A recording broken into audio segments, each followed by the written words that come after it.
My wife left me out of the blue and then later sent a letter to me explaining why she left me. Now she is back suddenly to reconcile after her lover left her. Prior to my wife abandoning me, she had been acting strange for months. She was working overtime a lot and always on her phone. Then, seemingly totally out of the blue, I came home from work one day to a totally empty house. Neither my wife nor kid nor any of their stuff, or even our emergency cash, was there. That's when I saw the note she left for me. In it, she said that she was taking the kid and leaving me to be with someone who makes her happier, someone I knew. She wouldn't disclose who it was. After reading the letter, I broke down.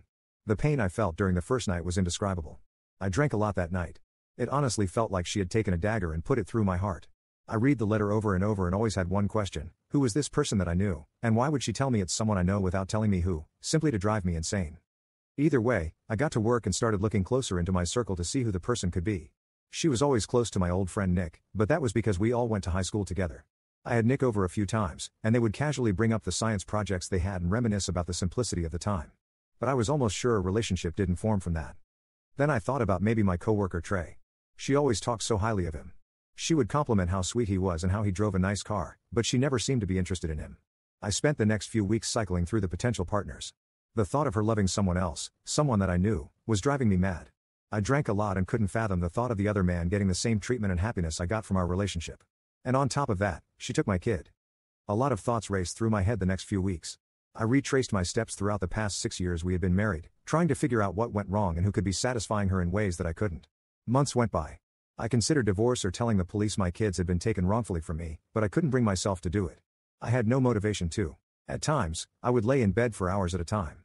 My mattress became my solace. The indent in my bed grew more human-shaped as time went on. The house became filthy, and everyone around me felt like a suspect. I hadn't gone anywhere for weeks other than work and home.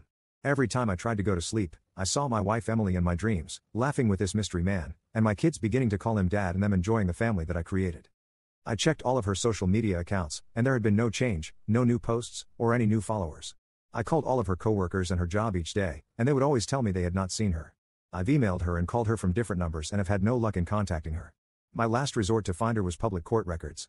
I went there to see if there were any records about a change in property with her name on it. I found nothing.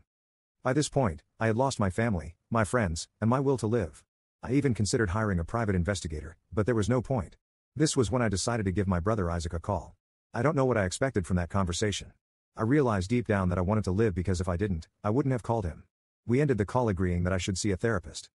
So the next morning, I woke up and tried to do my usual routine and called up some therapists in the area. I finally found one that specialized in family-induced problems. Her name was Mrs. Smith.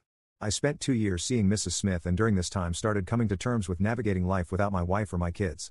The pain in my heart and insecurity in my mind was replaced with rage and resentment for Emily. I usually dealt with this frustration by going to the gym 7 times a week. I also changed my diet and began cooking more.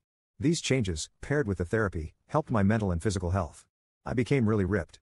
I felt good and looked even better. Things started to look up from here. That was until I stumbled across a letter in the midst of a bunch of piled up junk mail in the mailbox. It was from Emily. I rushed inside and threw the rest of the mail on the kitchen table. I was eager to see what she had to say to me. The audacity she had. I felt a range of emotions. I felt anxious to find out the truth and resentment for her decision. In the letter, she wrote that leaving me was the biggest regret of her life. Her partner had been laying hands on her for months on end, and she showed regret for leaving me. Then she told me that I was the true love of her life and that no man could ever compare to me. At the end of the letter, she asked to talk in person and begged for my forgiveness. I couldn't believe what she was saying. Not once in the letter did she tell me where my kid was or if they were okay. I considered driving to the return address to see them, but if I wanted to see my kid again, I knew I had to be careful. Instead, I sent a return letter and agreed to meet up at a local coffee shop. We met up later that month, and she showed up with this huge getup. She wore makeup that made her eyes sparkle. She smelled really good, like warm cookies, and walked towards the table I was sitting at. Red lips wrapped around a smile greeted me as she sat down. I could tell that the reason she dressed this way was to get me back and try to make me remember everything we had. It's why she wore the shoes I always told her were my favorite on her. We began talking, and she asked how I was doing and what I had been up to.